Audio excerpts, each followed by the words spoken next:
ಎಜ್ರನು ಅಧ್ಯಾಯ 7. ಇದಾದ ಮೇಲೆ ಪಾರಸಿಯ ರಾಜನಾದ ಅರ್ತಷಸ್ತನ ಆಳ್ವಿಕೆಯಲ್ಲಿ ಎಜ್ರನು ಬಾಬೇಲಿನಿಂದ ಬಂದನು. ಇವನು ಸೆರಾಯನ ಮಗನು, ಸೆರಾಯನು ಅಜರ್ಯನ ಮಗನು, ಇವನು ಇಲ್ಕಿಯನ ಮಗನು, ಇವನು ಶಲ್ಲೂಮನ ಮಗನು, ಇವನು ಚಾದೋಕನ ಮಗನು, ಇವನು ಅಹಿಟೂಬನ ಮಗನು, ಇವನು ಅಮರ್ಯನ ಮಗನು, ಇವನು ಅಜರ್ಯನ ಮಗನು, ಇವನು ಮೇರಾಯೋತನ ಮಗನು, ಇವನು ಜೆರಯ್ಯನ ಮಗನು, ಇವನು ಉಜ್ಜಿಯ ಮಗನು, ಇವನು ಬುಕ್ಕಿಯ ಮಗನು, ಇವನು ಅಬಿಷೂವನ ಮಗನು, ಇವನು ಪಿನೆಯಾಸನ ಮಗನು, ಇವನು ಎಲ್ಲಾಜಾರನ ಮಗನು, ಇವನು ಪ್ರಧಾನ ಯಾಜಕನಾದ ಆರೋನನ ಮಗನು. ಎಜ್ರನು ಇಸ್ರಾಯೇಲ್ ದೇವರಾದ ಯೆಹೋವನಿಂದ ದೊರಕಿದ ಮೋಶೆಯ ಧರ್ಮೋಪದೇಶದಲ್ಲಿ ಪಾರಂಗತನಾದ ಶಾಸ್ತ್ರಿಯಾಗಿದ್ದನು. ಅವನ ದೇವರಾದ ಯೆಹೋವನ ಹಸ್ತಪಾಲನೆಯಿಂದ ಅರಸನು ಅವನಿಗೆ ಇಷ್ಟವಾದದ್ದನ್ನೆಲ್ಲ ಅನುಗ್ರಹಿಸಿದನು. ಅವನೊಡನೆ ಕೆಲವು ಮಂದಿ ಇಸ್ರಾಯೇಲ್ಯರು, ಯಾಜಕರು, ಲೇವಿಯರು, ಗಾಯಕರು, ದ್ವಾರಪಾಲಕರು, ದೇವಸ್ಥಾನದಾಸರು ಅರ್ತಷಸ್ತನ ಆಳ್ವಿಕೆಯ 7ನೇ ವರ್ಷದಲ್ಲಿ ಯೆರೂಸಲೇಮಿಗೆ ಬಂದರು. ಎಜ್ರನು ಆ ಅರಸನ ಆಳ್ವಿಕೆಯ 7ನೆಯ ವರ್ಷದಲ್ಲಿ 5ನೆಯ ತಿಂಗಳಲ್ಲಿ ಯೆರೂಸಲೇಮನ್ನು ಮುಟ್ಟಿದನು. ಅವನು 1ನೆಯ ತಿಂಗಳಿನ 1ನೆಯ ದಿನದಲ್ಲಿ ಬಾಬೇಲಿನಿಂದ ಹೊರಟನು. ತನ್ನ ದೇವರ ಕೃಪಾ ಹಸ್ತಪಾಲನೆಯಿಂದ 5ನೆಯ ತಿಂಗಳಿನ 1ನೆಯ ದಿನದಲ್ಲಿ ಯೆರೂಸಲೇಮಿಗೆ ಸೇರಿದನು. ಅವನು ಯೆಹೋವ ಧರ್ಮಶಾಸ್ತ್ರವನ್ನು ಅಭ್ಯಾಸಿಸಿ ಅನುಸರಿಸಲಿಕ್ಕೂ ಇಸ್ರಾಯೇಲರಿಗೆ ಅದರ ವಿಧಿನ್ಯಾಯಗಳನ್ನು ಕಲಿಸಲಿಕ್ಕೂ ದೃಢಮಾಡಿಕೊಂಡಿದ್ದನು. ಯಾಜಕನು, ಶಾಸ್ತ್ರಿಯು ಇಸ್ರಾಯೇಲ್ಯರಿಗೆ ಕೊಡಲ್ಪಟ್ಟ ಯೆಹೋವನ ಆಜ್ಞಾ ವಿಧಿ ಸೂತ್ರಗಳಲ್ಲಿ ವಿದ್ವಾಂಸನೂ ಆದ ಎಜ್ರನಿಗೆ ಅರಸನಾದ ಅರ್ತಷಸ್ತನು ಕೊಟ್ಟ ಪತ್ರದ ನಕಲು. ರಾಜಾಧಿರಾಜನಾದ ಅರ್ತಷಸ್ತನು ಯಾಜಕನು, ಪರಲೋಕದೇವರ ಧರ್ಮಶಾಸ್ತ್ರದಲ್ಲಿ ಪ್ರವೀಣನೂ ಆದ ಎಜ್ರನಿಗೆ ಇತ್ಯಾದಿ. ನನ್ನ ರಾಜ್ಯದಲ್ಲಿರುವ ಇಸ್ರಾಯೇಲ್ಯರಲ್ಲಿಯೂ ಯಾಜಕರಲ್ಲಿಯೂ ಲೇವಿಯರಲ್ಲಿಯೂ ಯೆರೂಸಲೇಮಿಗೆ ಹೋಗುವುದಕ್ಕೆ ಮನಸ್ಸುಳ್ಳವರೆಲ್ಲರೂ ನಿನ್ನೊಂದಿಗೆ ಹೋಗಬಹುದೆಂದು ಅಪ್ಪಣೆ ಮಾಡುತ್ತೇನೆ. ನೀನು ಹೋಗಿ ಯೆಹೂದದವರ ಮತ್ತು ಯೆರೂಸಲೇಮಿನವರ ಆಚರಣೆಯು ನಿನ್ನ ಕೈಯಲ್ಲಿರುವ ನಿನ್ನ ದೇವರ ಧರ್ಮೋಪದೇಶ ಗ್ರಂಥಕ್ಕೆ ಅನುಸಾರವಾಗಿದೆಯೋ ಇಲ್ಲವೋ ವಿಮರ್ಶೆ ಮಾಡಬೇಕು. ಮತ್ತು ಅರಸನು, ಅವರ ಮಂತ್ರಿಗಳು ಯೆರೂಸಲೇಮಿನಲ್ಲಿ ವಾಸಿಸುತ್ತಿರುವ ಇಸ್ರಾಯೇಲ್ ದೇವರಿಗೋಸ್ಕರ ಕಾಣಿಕೆಯಾಗಿ ಸಮರ್ಪಿಸಿದ ಬೆಳ್ಳಿ, ಬಂಗಾರ, ಬಾಬೇಲ್ ಸಂಸ್ಥಾನದಲ್ಲಿ ನಿನಗೆ ಸಿಕ್ಕುವ ಬೆಳ್ಳಿ ಬಂಗಾರ, ಇಸ್ರಾಯೇಲ್ ಸಾಧಾರಣ ಜನರು, ಯಾಜಕರು ಯೆರೂಸಲೇಮಿನಲ್ಲಿರುವ ತಮ್ಮ ದೇವರ ಆಲಯಕ್ಕಾಗಿ ಸ್ವೇಚ್ಛೆಯಿಂದ ಕೊಡುವ ಕಾಣಿಕೆ, ಇವುಗಳನ್ನು ಅಲ್ಲಿಗೆ ಒಪ್ಪಿಸಬೇಕು. ಹೀಗೆಂದು ನಾನು ಮತ್ತು ನನ್ನ 7 ಮಂದಿ ಮಂತ್ರಿಗಳು ನಿನ್ನನ್ನು ಕಳುಹಿಸುತ್ತೇವೆ. ನೀನು ಈ ಹಣದಿಂದ ಹೋರಿ, ಟಗರು, ಕುರಿ ಇವುಗಳನ್ನು ಮತ್ತು ಇವುಗಳೊಡನೆ ಸಮರ್ಪಣೆಯಾಗತಕ್ಕ ಧಾನ್ಯ ದ್ರವ್ಯ, ಪಾನದ್ರವ್ಯಗಳನ್ನು ಕೊಂಡುಕೊಂಡು ಅವುಗಳನ್ನು ಯೆರೂಸಲೇಮಿನಲ್ಲಿರುವ ನಿಮ್ಮ ದೇವರ ಆಲಯದ ಯಜ್ಞವೇದಿಯ ಮೇಲೆ ಸಮರ್ಪಿಸಬೇಕು. ಉಳಿದ ಬೆಳ್ಳಿ ಬಂಗಾರವನ್ನು ನಿಮ್ಮ ದೇವರ ಆಜ್ಞೆಯನ್ನು ಅನುಸರಿಸಿ ನಿನಗೂ ನಿನ್ನ ಸಹೋದರರಿಗೂ ಸರಿತೋರುವಂತೆ ವೆಚ್ಚ ಮಾಡಿರಿ. ನಿನ್ನ ದೇವರ ಆಲಯದ ಆರಾಧನೆಗಾಗಿ ನಿನ್ನ ವಶಕ್ಕೆ ಕೊಡುವ ಸಾಮಾನುಗಳನ್ನು ಯೆರೂಸಲೇಮಿನ ದೇವರ ಸನ್ನಿಧಿಗೆ ತೆಗೆದುಕೊಂಡು ಹೋಗು. ನಿನ್ನ ದೇವರ ಆಲಯಕ್ಕೋಸ್ಕರ ನೀನು ಬೇರೆ ಯಾವುದನ್ನಾದರೂ ವೆಚ್ಚ ಮಾಡಬೇಕಾದರೆ ಅದನ್ನು ರಾಜಭಂಡಾರದಿಂದ ತೆಗೆದುಕೊಂಡು ವೆಚ್ಚ ಮಾಡು. ಅರ್ತಷಸ್ತರಾಜನಾದ ನಾನು ಒಳೆಯಾಚೆಯ ಪ್ರಾಂತ್ಯಗಳ ಭಂಡಾರ ಮುಖ್ಯಸ್ಥರಿಗೆ ಆಜ್ಞಾಪಿಸುವುದು, ಯಾಜಕನೂ ಪರಲೋಕದೇವರ ಧರ್ಮಾಚಾರ್ಯನೂ ಆದ ಎಜ್ರನು ಕೇಳಿಕೊಳ್ಳುವುದನ್ನೆಲ್ಲ ನೀವು ತಪ್ಪದೇ ಕೊಡಬೇಕು. ಬೆಳ್ಳಿಯನ್ನು 100 ತಲಾಂತು, ಗೋಧಿಯನ್ನು 100 ಕೋರ್, ದ್ರಾಕ್ಷಾರಸವನ್ನು 100 ಬತ್, ಎಣ್ಣೆಯನ್ನು 100 ಬತ್, ಇಷ್ಟರ ಮಟ್ಟಿಗೂ ಕೊಡಬಹುದು. ಉಪ್ಪನ್ನು ಎಷ್ಟು ಬೇಕಾದರೂ ಕೊಡಬಹುದು. ಅರಸನ ಮತ್ತು ಅವನ ಸಂತಾನದವರ ರಾಜ್ಯದ ಮೇಲೆ ದೇವಕೋಪ ಉಂಟಾಗದ ಹಾಗೆ ನೀವು ಪರಲೋಕದೇವರ ಆಜ್ಞಾನುಸಾರ ಬೇಕಾದದ್ದನ್ನೆಲ್ಲ ಯಾವ ಕೊರತೆಯೂ ಇಲ್ಲದೆ ಒದಗಿಸಿಕೊಡಬೇಕು. ಇದಲ್ಲದೆ ಆ ದೇವಾಲಯದ ಯಾಜಕ, ಲೇವಿಯ, ಗಾಯಕ, ದ್ವಾರಪಾಲಕ, ದಾಸ ಮುಂತಾದ ಸೇವಕರಲ್ಲಿ ಯಾವನಿಂದಾದರೂ ಕಪ್ಪ, ತೆರಿಗೆ, ಸುಂಕ ಇವುಗಳನ್ನು ವಸೂಲಿ ಮಾಡುವುದಕ್ಕೆ ನಿಮಗೆ ಅಧಿಕಾರವಿಲ್ಲ ಎಂಬುದಾಗಿ ತಿಳಿದಿರಲಿ. ಎಜ್ರನೇ, ನಿನ್ನ ಕೈಯಲ್ಲಿರುವ ನಿನ್ನ ದೇವರ ಜ್ಞಾನೋಪದೇಶ ಗ್ರಂಥಕ್ಕನುಸಾರವಾಗಿ ನ್ಯಾಯಾಧೀಶರನ್ನು, ಪಂಚಾಯತರನ್ನು ನೇಮಿಸು. ಅವರು ಹೊಳೆಯಾಚೆಯ ಇಸ್ರಾಯೇಲ್ಯರಲ್ಲಿ ನಿನ್ನ ದೇವರ ಧರ್ಮವನ್ನರಿತಿರುವವರೆಲ್ಲರ ವ್ಯಾಜ್ಯಗಳನ್ನು ತೀರಿಸಲಿ. ಅರಿಯದವರಿಗೆ ನೀವು ಅದನ್ನು ಕಲಿಸಬೇಕು. ನಿನ್ನ ದೇವರ ಧರ್ಮವನ್ನು, ರಾಜಾಜ್ಞೆಯನ್ನು ಕೈಕೊಳ್ಳದವರಿಗೆಲ್ಲ ಮರಣದಂಡನೆ, ಗಡೀಪಾರು ಮಾಡುವುದು, ದಂಡ ತೆರಿಸುವುದು, ಬೇಡಿ ಹಾಕುವುದು, ಈ ವಿಧವಾದ ಶಿಕ್ಷೆಯನ್ನು ತಪ್ಪದೇ ವಿಧಿಸಬೇಕು ಎಂಬುದೇ. ಎಜ್ರನು ಹೇಳಿದ್ದು. ನಮ್ಮ ಪಿತೃಗಳ ದೇವರಾದ ಯೆಹೋವನಿಗೆ ಸ್ತೋತ್ರವಾಗಲಿ. ಅರಸನು ಯೆರೂಸಲೇಮಿನಲ್ಲಿರುವ ಯೆಹೋವನ ಆಲಯವನ್ನು ಶೋಭಿಸುವ ಸ್ಥಿತಿಗೆ ತರುವುದಕ್ಕೆ ಆತನ ಪ್ರೇರಣೆಯಿಂದಲೇ ಮನಸ್ಸು ಮಾಡಿದ್ದಾನೆ. ಅರಸನ, ಅವನ ಮಂತ್ರಿಗಳ ಮತ್ತು ಅವನ ಎಲ್ಲ ಶ್ರೇಷ್ಠರಾದ ಸರದಾರರ ಮುಂದೆ ನನಗೆ ದಯೆ ತೋರಿಸಿದ್ದಾನೆ. ನನ್ನ ದೇವರಾದ ಯೆಹೋವನ ಹಸ್ತಪಾಲನೆಯು ನನಗೆ ದೊರಕಿದ್ದರಿಂದ ನಾನು ಧೈರ್ಯ ತಂದುಕೊಂಡು ನನ್ನೊಂದಿಗೆ ಪ್ರಯಾಣ ಮಾಡುವುದಕ್ಕೆ ಕೆಲವು ಮಂದಿ ಇಸ್ರಾಯೇಲ್ ಪ್ರಧಾನರನ್ನು ಕೂಡಿಸಿಕೊಂಡೆನು.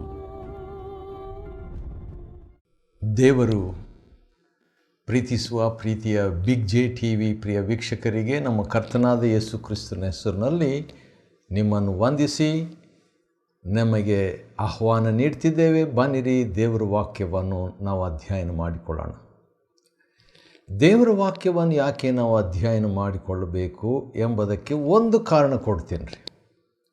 ಭಾಳ ಇರುವಂಥ ಒಂದು ಕಾರಣ, ಕೀರ್ತನೆ 119ನೇ ಅಧ್ಯಾಯ. ಯಾಕೆ ಮತ್ತೆ ದೇವರ ವಾಕ್ಯವನ್ನು ಅಧ್ಯಯನ ಮಾಡಬೇಕು, ಅದರಿಂದ ನಮಗೇನು ಪ್ರಯೋಜನವಿದೆ ಎಂಬುದಕ್ಕೆ ಒಂದು ಕಾರಣ. ಕೀರ್ತನೆ 119ನೇ ಅಧ್ಯಾಯದ 99ನೇ ವಚನ ಈ ರೀತಿಯಾಗಿದೆ. Psalm 119 verse 8-99. ನಿನ್ನ ಕಟ್ಟಳೆಗಳು, ಅಂದರೆ ದೇವರ ವಾಕ್ಯ, ವಿಶೇಷವಾಗಿ ಹಳೆ ಒಡಂಬಡಿಕೆ, ನನ್ನ ಧ್ಯಾನವಾಗಿರುವುದರಿಂದ ಮತ್ತೆ ದೇವರ ವಾಕ್ಯವನ್ನೇ ನಾವು ಧ್ಯಾನ ಮಾಡ್ತಾ ಯೋಚನೆ ಮಾಡ್ತಾ ಇರೋದರಿಂದ ನನ್ನ ಉಪಾಧ್ಯಾಯರಿಗಿಂತ ಜ್ಞಾನಿಯಾಗಿದ್ದೇನೆ. ಶಿಷ್ಯ ಗುರುವಿಗಿಂತ ಜ್ಞಾನಿಯಾಗುವಂತೆ ಮಾಡುವಂಥದ್ದು ದೇವರ ವಾಕ್ಯ. ಇದು ದೇವರ ಇಚ್ಛೆ, ದೇವರ ಇಷ್ಟ, ದೇವರ ಒಂದು ಚಿತ್ತ. ದೇವರ ವಾಕ್ಯ ಗುರುವಿಗಿಂತ ಜ್ಞಾನಿಯಾಗಿ ಮಾಡುವಂಥದ್ದು. ಹಿರಿಯರಿಗಿಂತಲೂ ಹೆಚ್ಚಾದ ವಿವೇಕ ದೇವರ ವಾಕ್ಯದಿಂದ ಲಭ್ಯ. ಅಷ್ಟೇ ಅಲ್ಲ, ಉಪಾಧ್ಯಾಯರಿಗಿಂತ ಜ್ಞಾನಿಯಾಗುವಂಥ ವಾಕ್ಯಗಳು ದೇವರ ವಾಕ್ಯದಲ್ಲಿದೆ. ಇದು ದೇವರ ಇಷ್ಟ, ದೇವರ ಚಿತ್ತ. ಆದ ಕಾರಣ ಇದನ್ನು ನಾವು ಧ್ಯಾನಿಸಬೇಕು, ಇದನ್ನು ಓದಬೇಕು, ಮತ್ತೆ ಇದರ ಒಂದು ಸಂಪರ್ಕದಲ್ಲಿರಬೇಕು, ಇದನ್ನು ವ್ಯವಹರಿಸಬೇಕು, ಇದನ್ನು ಬಳಸಬೇಕು, ಇದನ್ನು ಓದಬೇಕು, ಇದನ್ನು ಅಧ್ಯಯನ ಮಾಡಬೇಕು. ಆದ ಕಾರಣ ಇಂದು ಎಜ್ರ 7ನೇ ಅಧ್ಯಾಯವನ್ನು ಅಧ್ಯಯನ ಮಾಡಿಕೊಳ್ಳಲಿಕ್ಕಿದ್ದೇವೆ. The book of Ezra chapter 7. 6ನೇ ಅಧ್ಯಾಯದಲ್ಲಿ ಅಡ್ಡಿಯಾದಂಥ ದೇವಾಲಯ ಕಟ್ಟೋದಕ್ಕೆ ಯಜ್ಞ ಮಾಡಿದರು, ಹೌದು, ಸಂತೋಷಪಟ್ಟರು, ಹೌದು, ಪರ್ಣಶಾಲೆ ಹಬ್ಬವನ್ನು ಮಾಡಿದರು. ಯಹೂದ್ಯರು ಬಂದು ಅದನ್ನು ಅಸ್ತಿವಾರ ಜೆರುಬ್ಬಾಬೆಲ್ ಮತ್ತು ಯೇಷುವ ಇವರಿಬ್ಬರು ನಾಯಕತ್ವದಲ್ಲಿ ಅದನ್ನು ಪ್ರಾರಂಭಿಸಿದಾಗ ಕೆಲವರು ಬಂದು ಅದನ್ನು ನಿಲ್ಲಿಸಿಬಿಟ್ರು. ನಿಲ್ಲಿಸಿದ್ದಷ್ಟೇ ಅಲ್ಲದೆ ಅರಸನಿಗೆ, ಪಾರಸಿ ರಾಜನಿಗೆ ಒಂದು ಪತ್ರ ಬರೆದುಬಿಟ್ಟು ಕೊನೆಗೆ ಒಂದು ಸಜೆಷನ್ ಕೂಡ ಕೊಟ್ಟರು. ಒಳ್ಳೆ ಸಜೆಷನ್ ಅದು. ಈ ಜನರು ಹೇಳ್ತಿದ್ದಾರೆ ಅದೇನಂತ ಹೇಳಿದರೆ, ಕೋರೇಶನು, ಅಂದರೆ ನಿನಗಿಂತ ಮುಂಚೆ ಇದ್ದಂಥ ಅರಸನು ಇವರಿಗೆ ಅನುಮತಿ ಕೊಟ್ಟಿದ್ದಾನೆ ಅಂತ ಹೇಳ್ಬಿಟ್ಟು, ಆದ ಕಾರಣ ಅದರ ಬಗ್ಗೆ ಸ್ವಲ್ಪ ಗ್ರಂಥ ಭಂಡಾರದಲ್ಲಿ ನೋಡ್ರಿ ಅಂತ ಹೇಳಿದಾಗ ಈ ಅರಸನು ಮಾಡಿದಂಥ ಒಂದು ಕಾರ್ಯ ಏನಂತ ಹೇಳಿದ್ರೆ, ಅರಸನಾದ ದಾರ್ಯಾವೇಶನು ಅವನೇನು ಮಾಡ್ತಾನೆ, ಗ್ರಂಥ ಸಂಗ್ರಹವಾಗಿದ್ದಂಥ ಆ ಒಂದು ಬಾಬೇಲಿನ ಭಂಡಾರದಲ್ಲಿ ಹುಡುಕಿದಾಗ ಒಂದು ಸುರುಳಿ ಸಿಕ್ತು. ಆ ಸುರುಳಿಯಿಂದ ಅವರು ನೋಡಿದಾಗ ಅವ್ರಿಗೆ ಗೊತ್ತಾಗ್ತದೆ ಕೋರೇಶನು ಬರೆದಂಥ ಸುರುಳಿ.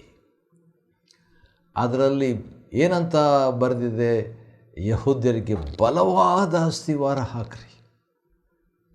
ಅಷ್ಟೇ ಅಲ್ಲ, ಅದರ ಅಳತೆ ಎಷ್ಟಿರಬೇಕು, ಅದರ ಎತ್ತರ ಎಷ್ಟಿರಬೇಕು, 60.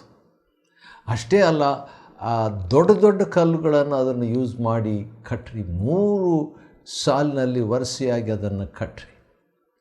ಹೊಸ ಮರ ಬಳಸ್ರಿ. ಅದನ್ನು ಕಟ್ಟುವಂಥ ವೆಚ್ಚ ರಾಜಭಂಡಾರ ಸರ್ಕಾರವೇ ಅದಕ್ಕೆ ಸಪೋರ್ಟ್ ಮಾಡಬೇಕು, ಅದರ ಹಣ ಕೊಡಬೇಕು. ಮತ್ತು ಆ ಆಲಯ ಕಟ್ಟುವುದಕ್ಕೋಸ್ಕರವಾಗಿ ಆ ಆಲಯದಲ್ಲಿ ಮೊದಲು ನೆಬೂಕದ್ನೆಚ್ಚರನು ಅವನಿಗಿಂತ ಹಿಂದೆ ಇದ್ದಂಥ ಇವನಿಂದ ಸೋತು ಹೋದ ಆ ಬಾಬೇಲ್ ಅರಸನು, ಪಾರಸಿ ರಾಜನು ದಾರ್ಯಾವೇಶನ ಅವನಿಗೆ ಮುಂಚಿದ್ದಂಥ ನೆಬೂಕದ್ನೆಚ್ಚರನು ಅವನು ಆಲಯದಿಂದ ಇವೆಲ್ಲ ಬೆಳ್ಳಿ ಬಂಗಾರ ತಗೊಂಡು ಬಂದಿದ್ದ, ಅದೆಲ್ಲ ರಿಟರ್ನ್ ಮಾಡಬೇಕು. ಅದು ಎಲ್ಲಿತ್ತು ಅದಲ್ಲೇ ಹೋಗಿ ತಗೊಂಡೋಗಿ ನೂರಾರು ಬಹುಶಃ 1000 ಮೈಲುಗಳ ಆಚೆ ಇರುವಂಥ ಕಡೆ ಹೋಗಿ ಅದನ್ನು ಇಟ್ಬಿಡಬೇಕು ಎಂಬುದಾಗಿ ಒಂದು ಆಜ್ಞೆಯನ್ನು ಹೊರಡಿಸ್ತಾನೆ. ಅದೇ ಪ್ರಕಾರವಾಗಿ ಆಲಯ ಕಟ್ಟೋದಕ್ಕೆ ಯಾರೂ ಅಡ್ಡಿ ಮಾಡಬಾರ್ದು. ಯಾರಾದರೂ ಅಡ್ಡಿ ಮಾಡಿದರೆ ಅವನನ್ನು ಒಂದು ಶೂಲವನ್ನಾಗಿ ಮಾಡಿ ಅಥವಾ ಅವನನ್ನು ಎತ್ತಬೇಕಂದ್ರೆ ಅವನಿಗೆ ಮರಣದಂಡನೆ ವಿಧಿಸಬೇಕೆಂಬ ರೀತಿಯಲ್ಲಿ ಹೇಳಿದಾಗ ಯಾರೂ ಕೂಡ ರಾಜಾಜ್ಞೆಗೆ ಕೈ ಹಾಕಲಿಲ್ಲ, ಅಡ್ಡಿ ಮಾಡಲಿಲ್ಲ. ಕಡೆಗೆ ದೇವರ ಆಜ್ಞಾನುಸಾರವಾಗಿ ಪಾರಸಿಯರ ರಾಜರಾದ ಕೋರೇಶ್, ದಾರ್ಯಾವೇಶ್, ಅರ್ತಷಸ್ತ ಇವರ ಅಪ್ಪಣೆಯ ಆಧಾರದಿಂದ ಕಟ್ಟಡವನ್ನು ಕಟ್ಟಿ ಮುಗಿಸಿದರು, ಪೂರೈಸಿದರು. ಯಾಜಕರು, ಲೇವಿಯರು ಸೆರೆಯಿಂದ ತಿರುಗಿ ಬಂದು ಬೇರೆ ಎಲ್ಲ ಇಸ್ರಾಯೇಲರ ಸಂತೋಷದಿಂದ ಆಲಯ ಪ್ರತಿಷ್ಠೆ ಮಾಡಿಬಿಟ್ಟು ದೋಷ ಪರಿಹಾರಕವಾಗಿ ಮೋಶೆ ಧರ್ಮಶಾಸ್ತ್ರದ ಪ್ರಕಾರವಾಗಿ ಆಜ್ಞಾಪಿಸಿದ ಹೋಮಗಳನ್ನು ಸಮರ್ಪಿಸಿದರು. ಪಸ್ಕ ಹಬ್ಬ ಆಚರಿಸಿದರು, ದೇವರನ್ನು ಸ್ಮರಿಸಿದರು.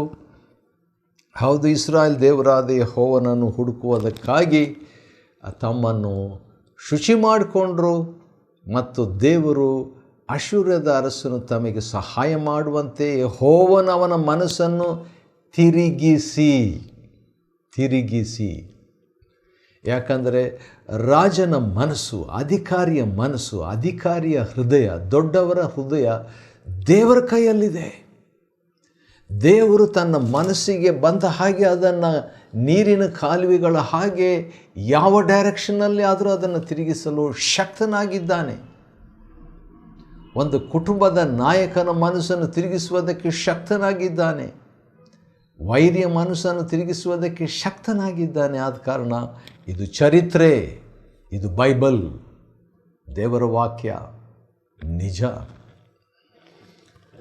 ಆ ರೀತಿಯಾಗಿ ದೇವರು ತಿರುಗಿಸಿದ್ದಾನೆ ಅಂತ ಹೇಳ್ಬಿಟ್ಟು ಭಾಳ ಸಂತೋಷಪಟ್ಟರು. ಆದರೆ ಒಂದು ಮಾತು 6ನೇ ಅಧ್ಯಾಯದಲ್ಲಿ ಏನಂತ ಬರೆದಿದೆ, ಅಶ್ಶೂರ್ಯದ ಅರಸನು ತಮಗೆ ಸಹಾಯ ಮಾಡುವಂತೆ ಅಂತ ಹೇಳ್ಬಿಟ್ಟು 6ನೇ ಅಧ್ಯಾಯ ಕೊನೆಯ ವಚನದಲ್ಲಿ 22ನೇ ವಚನದಲ್ಲಿ ಅಶ್ಶೂರ್ಯದ ಅರಸನ, ಪಾರಸಿ ಅರಸನ ಅಂತ ನೋಡುವಾಗ, ಮೊಟ್ಟ ಮೊದಲು ಪುರಾತನವಾಗಿ ನೋಡುವಾಗ ಅದು ಅಶ್ಶೂರ್ಯವಾಗಿತ್ತು. ಅನಂತರ ಬಾಬೇಲ್ ರಾಜಧಾನಿ ಬಂತು, ಅಸಿರಿಯಾ, ಬ್ಯಾಬಿಲೋನ್. ಅದಾದ ನಂತರ ಪಾರಸಿಯರು ಬಂದರು. ಆ ಲೆಕ್ಕದಲ್ಲಿ ನೋಡಿದರೆ ಈಗ ಪಾರಸಿಯರು ಆಳಿಕೆ ಮಾಡ್ತಾಯಿದ್ರು. ಒಂದು ರೀತಿಯಿಂದ ಅಶ್ಶೂರ್ಯದ ಅರಸನು ಅಂತ ಕೂಡ ಅವನಿಗೆ ಹೇಳ್ಬೋದು. ಯಾಕಂತ ಹೇಳಿದ್ರೆ ಅವನೇ ಈಗ ಆ ದೇಶವನ್ನು, ಆ ಸ್ಥಳವನ್ನು ಮೊದಲಿದ್ದಂಥ ಅಶ್ಶೂರ್ಯದ ಅರಸರಿಗಿಂತಲೂ ಆಳಿಕೆ ಈಗ ಮಾಡ್ತಾ ಇದ್ದಾನೆ ಅಂತ ಹೇಳ್ಬಿಟ್ಟು. 7ನೇ ಅಧ್ಯಾಯ ಒಬ್ಬ ಹೀರೋ, ಆತ್ಮಿಕ ಹೀರೋ ಇಲ್ಲಿ ಇಂಟ್ರೊಡ್ಯೂಸ್ ಮಾಡ್ತಾರೆ. ಒಬ್ಬ ಆತ್ಮಿಕ ಹೀರೋ ಕಥಾನಾಯಕನ ಪರಿಚಯ 7ನೇ ಅಧ್ಯಾಯದಲ್ಲಿದೆ. ಅವನ ಬಗ್ಗೆ ಯಾರಾತನು, ಹೇಗಿದ್ದಾನೆ, ಏನು ಮಾಡಿದನು, ಅವನ ವಿಷಯವಾಗಿ ಹೆಚ್ಚಾಗಿ ಈಗ ನಾವು ನೋಡಿಕೊಳ್ಳಿಕ್ಕಿದ್ದೇವೆ. 7ನೇ ಅಧ್ಯಾಯ ಎಜ್ರನ ಗ್ರಂಥ, the book of Ezra chapter 7. ಇದಾದ ಮೇಲೆ, ಯಾವುದಾದ ಮೇಲೆ, ಈಗಾಗಲೇ ಎಷ್ಟೋ ಅಡ್ಡಿಗಳ ನಡುವೆ, ಸಮಸ್ಯೆಗಳ ನಡುವೆ 70 ವರ್ಷಗಳು ತಮ್ಮದೇ ಆದಂಥ ಸ್ವಂತ ಆಲಯ ಇಲ್ಲದೆ, ಸ್ವಂತ ದೇಶ ಇಲ್ಲದೆ, ಸ್ವಂತ ನೆಲೆ ಇಲ್ಲದೆ, ಸ್ವಂತ ಐಡೆಂಟಿಟಿ ಗುರುತಿಸುವಿಕೆ ಇಲ್ಲದೆ ಹಿಂದಿರುಗಿ ಬಂದಂಥ ವಿಶ್ವಾಸಿಗಳ ಒಂದು ಪರಿಸ್ಥಿತಿ ಏನಾಯಿತು? ರಾಜರ, ಮಹಾರಾಜರ ಮೆಚ್ಚುಗೆ, ಫೇವರ್ ಅವರಿಗೆ ದೊರಕಿದ್ದರಿಂದ ಅದ್ಭುತವಾದ ರೀತಿಯಲ್ಲಿ, ಆಶ್ಚರ್ಯವಾದ ರೀತಿಯಲ್ಲಿ, ತಡವಾಯಿತು ನಿಜ, ಆದರೂ ಕೂಡ ಯಜ್ಞ ಮಾಡಿದರು, ಆಲಯ ಕಟ್ಟಿ ಮುಗಿಸಿದರು, ಯಶಸ್ವಿಗೊಂಡರು, ಸಂತೋಷಪಟ್ಟರು, ಪಸ್ಕ ಹಬ್ಬ ಆಚರಿಸಿದರು, ಪರ್ಣಶಾಲೆ ಹಬ್ಬ ಆಚರಿಸಿದರು, ದೇವರಿಗೆ ಆದ್ಯತೆಯನ್ನು ಕೊಟ್ಟರು. ಯಾಕಂದರೆ ಮೊದಲಿದೆಲ್ಲ ಮಾಡಲಿಕ್ಕೆ ಆಗಲಿಲ್ಲ ಅವರಿಗೆ. ಬಾಬೇಲ್ನಲ್ಲಿದ್ದರು. ಬಾಬೇಲ್ ಅಂದರೆ ಗಲಿಬಿಲಿ. ಗಲಿಬಿಲಿಯಲ್ಲಿ ದೇವ ಜನರು ಸಿಕ್ಕೊಂಡಿದ್ದರು ಭಾಳ ಕಾಲ. ಸಬ್ಬತ್ ದಿನವನ್ನು, ಸಬ್ಬತ್ ವರ್ಷಗಳನ್ನು ಆಚರಿಸದೇ ಇದ್ದದ್ದರಿಂದ ದೇವರಿಗೆ ಕಂಪಲ್ಸರಿ ಆ ದೇಶಕ್ಕೆ ಸಬ್ಬತ್ತನ್ನು, ವಿಶ್ರಾಂತಿಯನ್ನು ಕೊಟ್ಟಿದ್ದನು. ನಾವಾಗೇ ದೇವರಿಗೆ ಕೊಟ್ಬಿಟ್ರೆ ಒಳ್ಳೆಯದು, ಆದರೆ ಒತ್ತಾಯವಾಗಿ ಕೊಡುವಂಥ ರೀತಿಯಲ್ಲಿ ನಾವು ನಡ್ಕೋಬಾರ್ದು. ಇನ್ನೊಂದು ರೀತಿಯಿಂದ ಅದನ್ನೇ ಹೇಳ್ತೇನೆ, ನಾವು ನಮ್ಮನ್ನು ತಗ್ಗಿಸಿಕೊಳ್ಬೇಕು, ದೇವರು ನಮ್ಮನ್ನು ತಗ್ಗಿಸುವ ತನಕ ಕಾಯಬಾರ್ದು. Better to humble ourselves than allowing God to humble us. ನಾವಾಗೇ ವಾಲಂಟಿಯರ್ ಆಗಿ ತಗ್ಗಿಸ್ಕೊಳ್ಳೋದು ಒಳ್ಳೆಯದು. ಇಲ್ಲಾಂದರೆ ಕಠಿಣವಾದ ರೀತಿಯಲ್ಲಿ ದೀನತ್ವ ಕಲಿತೇವೆ, ದೇವರು ನಮ್ಮನ್ನು ತಗ್ಗಿಸುವಂಥ ಅನುಭವ. ಸರಿ, ಇಲ್ಲಿ ನಾವು 7ನೇ ಅಧ್ಯಾಯದಲ್ಲಿ ಇದಾದ ಮೇಲೆ, ಅಂದರೆ ಇಂಥ ಒಂದು ಹಿನ್ನೆಲೆ ಆದ ಮೇಲೆ, ಪಾರಸಿಯ ರಾಜನಾದ ಅರ್ತಷಸ್ತನು, ಹೌದು, ಮುಂಚೆ ನಾವು ನೋಡುವಾಗ ದಾರ್ಯಾವೇಷನು ಅಂತ ಹೇಳ್ಬಿಟ್ಟು ಇವನು ಸಹೋದರನೇ. ಅರ್ತಷಸ್ತನು, ಪಾರಸಿ ರಾಜನಾದ ಅರ್ತಷಸ್ತನ ಆಳಿಕೆಯಲ್ಲಿ ಎಜ್ರನು ಬಾಬೇಲಿಗೆ ಬಂದನು. ಎಜ್ರ ಅಂದರೆ ಸಹಾಯ. ಈಗಾಗಲೇ ದೇವರ ಸಹಾಯ ಯಹೂದ್ಯರಿಗೆ, ವಿಶ್ವಾಸಿಗಳಿಗೆ, ದೇವಜನರಿಗೆ ಸಿಕ್ಬಿಟ್ಟಿತ್ತು. ಆಲಯ ಕಟ್ಟಿಬಿಟ್ಟಿದ್ರು, ಅಸ್ಥಿವಾರ ಹಾಕಿಬಿಟ್ಟಿದ್ರು. ಆದರೆ ಮುಂದೆ ಏನು? ಆಲಯ ಕಟ್ಟಿದ್ರೆ ಅಷ್ಟೇ ಸಾಕಾಗಲ್ಲ, ಸರ್ವಾಂಗ ಹೋಮ ಅರ್ಪಿಸಿದ್ರೆ ಅಷ್ಟೇ ಸಾಕಾಗಲ್ಲ. ಒಂದು ಮಗು ಹುಟ್ಟಿದೆ ಅಷ್ಟೇ, ಆದರೆ ಮಗು ಹುಟ್ಟಿದ್ದು ಒಳ್ಳೆಯದೇ, ಸಂತೋಷ, ಸ್ವೀಟ್ ಹಂಚ್ಕೊಳ್ತಾರೆ. ಆದರೆ ಆ ಮಗು ಬೆಳಿಬೇಕಲ್ಲ. ಈಗ ಅದಕ್ಕೆ ಒಬ್ಬ ವ್ಯಕ್ತಿ, ಪೋಷಕ ಬೇಕು. ಹೇಗೆ ಅದಾಯಿತು ಎಂಬುದಾಗಿ ನೋಡೋಣ. ಆ ಫಾಲೋ ಅಪ್ ಬಗ್ಗೆ ನಾವು 7ನೇ ಅಧ್ಯಾಯದಲ್ಲಿ ನಾವು ನೋಡ್ತೇವೆ. ಭಾಳ ಇಂಟ್ರೆಸ್ಟಿಂಗ್ ಆಗಿರುವಂಥ ಒಂದು ಅಧ್ಯಾಯ. ಆದ ಕಾರಣ ದಯವಿಟ್ಟು ಗಮನಿಸಿ, ಇದರಿಂದ ಆತ್ಮಿಕ ಪ್ರಯೋಜನ ನಾವು ಪಡ್ಕೊಳ್ಳೋಣ. ಎಜ್ರನು ಬಾಬೇಲಿಗೆ ಬಂದನು. ಇವನು ಯಾರು? ಎಜ್ರನು ಸೆರಾಯನ ಮಗನು, ಸೆರಾಯನ ಅಜರ್ಯನ ಮಗನು, ಅವನು ಹಿಲ್ಕಿಯನ ಮಗನು, ಇವನು ಶಲ್ಲೋಮನ ಮಗನು. ಆ ರೀತಿಯಾಗಿ ಒಂದೊಂದಾಗಿ ನೋಡುವಾಗ ಹತ್ರ 16 ತಲೆಮಾರುಗಳಿದೆ. ಸಾಮಾನ್ಯವಾಗಿ ನಮ್ಮ ಬಗ್ಗೆ ಹೇಳಿದರೆ, ನನ್ನ ಹೆಸರು ಏನು ಹೇಳ್ತೀವಿ, ತಂದೆ ಹೆಸರು ಏನು, ನನ್ನ ತಂದೆ ಹೆಸರು ಅಂತ ಹೇಳ್ತೀವಿ. ತಂದೆ ಹೆಸರು ಏನು ಅಂದರೆ ಅಜ್ಜನ ಹೆಸರು ಏನು ಹೇಳ್ತೀವಿ. ಅಜ್ಜನ ತಂದೆ ಹೆಸರು ಏನು? ಕಷ್ಟ. ಅಜ್ಜನ ಮುತ್ತಜ್ಜನ ತಂದೆ ಹೆಸರೇನು? ಕಷ್ಟ, ಗೊತ್ತಿಲ್ಲ. ಆದರೆ ಇಲ್ಲಿ ಎಜ್ರನ ನೋಡುವಾಗ 16 ತಲೆಮಾರುಗಳವರೆಗೆ ನೋಡುವಾಗ ಎಜ್ರನು ಇಂಥವರ ಮಗನಾಗಿದ್ದನು, ಅವನು ಇಂಥವ್ರ ಮಗನಾಗಿನ, ಅವ್ರು ಇಂಥವ್ರ ಮಗನಾಗಿ, ಹಾಗೆ ಟ್ರೇಸ್ ಮಾಡಿಕೊಂಡು 16ನೇದು ಬಂದರೆ ನೋಡಿದರೆ ಪ್ರಧಾನ ಯಾಜಕನಾದ ಆರೋನನ ಮಗನು. ಹಾಗಾದರೆ ಎಜ್ರನು ಆರೋನನಿಂದ ಬಂದಂಥ ಒಬ್ಬ ವ್ಯಕ್ತಿಯಾಗಿದ್ದಾನೆ. ಅಂದರೆ ಮಹಾಯಾಜಕ ಕುಟುಂಬದಿಂದ ಬಂದಂಥವನು. ಅವನು ಮಹಾಯಾಜಕನ ಆಗಬಹುದಾಗಿತ್ತು, ಆದರೆ ಅವನ ಅಣ್ಣ ಆಗಿಬಿಟ್ಟ. ಆದರೆ ಇವನು ಅದೇ ಕುಟುಂಬಕ್ಕೆ ಸೇರಿದವನು. ಇವನು ಕೂಡ ಯಾಜಕನೇ, ಆದರೆ ಮಹಾಯಾಜಕನ ಒಂದು ಲೈನ್ನಲ್ಲಿ ಇವನು ಬರಲಿಲ್ಲ ಎಂಬುದಾಗಿ. ಅವನಿಗೆ ದೇವರ ಯೆಹೋವನಿಂದ ದೊರಕಿದ ಧರ್ಮೋಪದೇಶ ಅದು ಭಾಳ ಲೈಕ್ ನನಗೆ. ಯಾಕಂದರೆ ಬರೀ ವಾಕ್ಯ ಅಂತಿಲ್ಲ, ದೇವರಿಂದ ದೊರಕಿದಂಥ ವಾಕ್ಯ ಅಂತ ಹೇಳ್ಬಿಟ್ಟು 6ನೇ ವಚನದಲ್ಲಿ.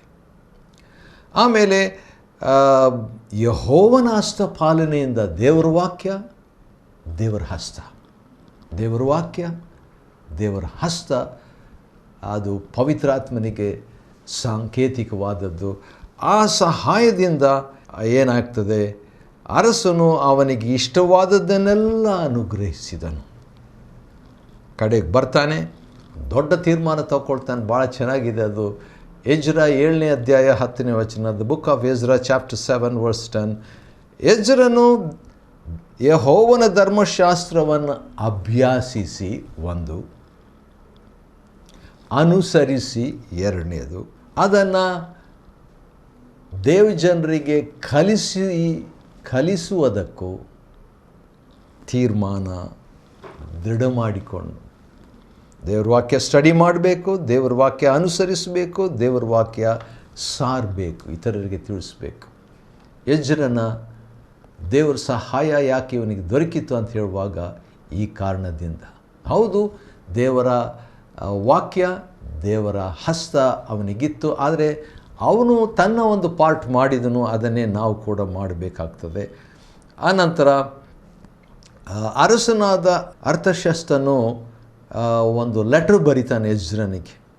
ಏನಂದರೆ, ರಾಜಾದಿರಾಜನಾದ ಅರ್ತಷಸ್ತನು, ಯಾಜಕನು, ಪರಲೋಕ ದೇವರ ಧರ್ಮಶಾಸ್ತ್ರದಲ್ಲಿ ಪ್ರವೀಣನು ಆದ ಎಜ್ರನಿಗೆ ಬರೆಯೋದೇನಂತಾರೆ ಅಂತ ಹೇಳ್ಬಿಟ್ಟು 13ನೇ ವಚನದಿಂದ ಇರುವಂಥ ವಾಕ್ಯ ಭಾಗದಲ್ಲಿ ನೋಡುವಾಗ ಒಂದು ಫ್ರೀಡಮ್, ಧರ್ಮಶಾಸ್ತ್ರ ಗ್ರಂಥವನ್ನು ಅದನ್ನು ಇತರರಿಗೆ ಬೋಧಿಸುವಂಥ ರೀತಿಯಲ್ಲಿ ದೇವರ ಆಲಯದ ಯಜ್ಞಗಳನ್ನು ಸಮರ್ಪಿಸುವ ವಿಷಯನೇ ಆಗಿರ್ಬೋದು, ದೇವರ ಆಜ್ಞೆ ಇದನ್ನೆಲ್ಲ ಕೈಕೊಂಡು ನಡೆಯುವಂಥ ವಿಷಯದಲ್ಲಿ ಒಂದು ರೆಕಮೆಂಡೇಷನ್, ಶಿಫಾರಸಿನ ಲೆಟ್ರು ಅವನಿಗೆ ಬರ್ತದೆ. ಅದನ್ನೇ ಅವನು ಇತರರಿಗೂ ಕೂಡ ರಾಜನು ಬರೆದು ಒಂದು ಸಹಕಾರವನ್ನು, ದೇವ ಧರ್ಮವನ್ನು, ದೇವರ ವಾಕ್ಯವನ್ನು ಸಾರುವಂಥ ಒಂದು ಅವಕಾಶ ಒದಗಿಸಿಕೊಡ್ತಾನೆ. ಆ ರೀತಿಯಾಗಿ ಮುಕ್ತಾಯವಾಗ್ತದೆ 7ನೇ ಅಧ್ಯಾಯ. ಎಜ್ರ 7ನೇ ಅಧ್ಯಾಯವನ್ನು ಅಧ್ಯಯನ ಮಾಡಿಕೊಳ್ಳುವಂತೆ ದೇವರು ಕೊಟ್ಟ ಕೃಪೆಗಾಗಿ ಆತನಿಗೆ ಸ್ತೋತ್ರವಾಗಲಿ. ದೇವರು ನಿಮ್ಮನ್ನು ಆಶೀರ್ವದಿಸಲಿ.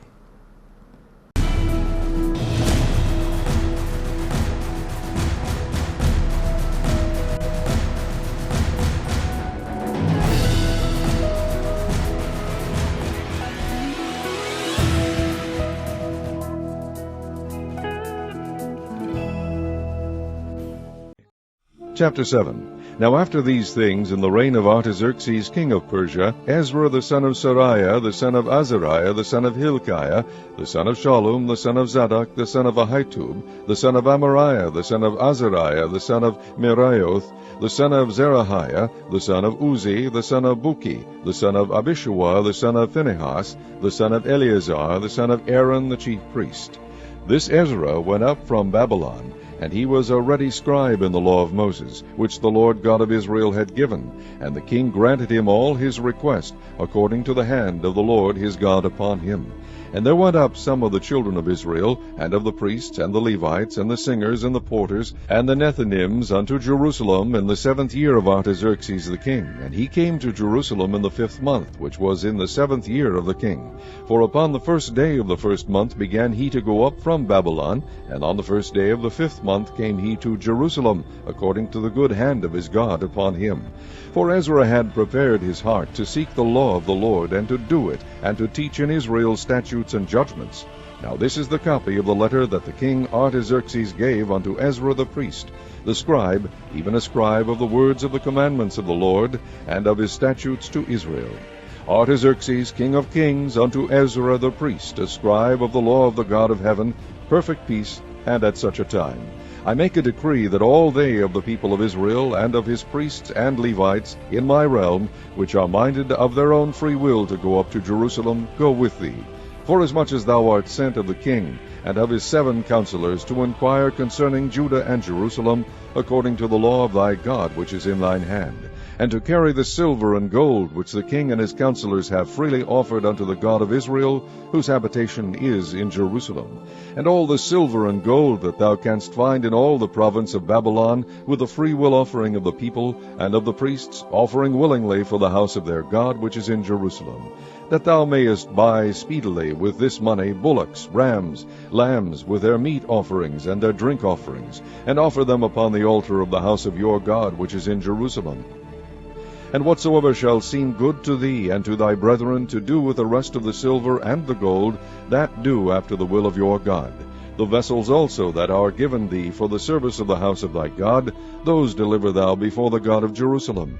And whatsoever more shall be needful for the house of thy God, which thou shalt have occasion to bestow, bestow it out of the king's treasure house. And I, even I, Artaxerxes the king, do make a decree to all the treasurers which are beyond the river, that whatsoever Ezra the priest, the scribe of the law of God of heaven, shall require of you, it be done speedily, unto 100 talents of silver, and to 100 measures of wheat, and to 100 baths of wine, and to 100 baths of oil, and salt, without prescribing how much. Whatsoever is commanded by the God of heaven, let it be diligently done for the house of the God of heaven.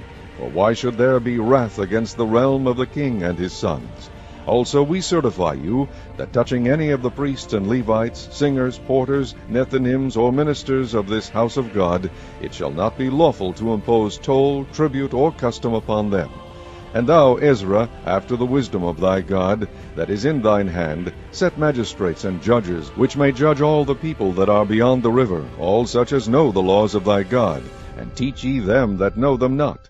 And whosoever will not do the law of thy God, and the law of the king, let judgment be executed speedily upon him, whether it be unto death, or to banishment, or to confiscation of goods, or to imprisonment. Blessed be the Lord God of our fathers, which hath put such a thing as this in the king's heart, to beautify the house of the Lord which is in Jerusalem, and hath extended mercy unto me before the king, and his counselors, and before all the king's mighty princes.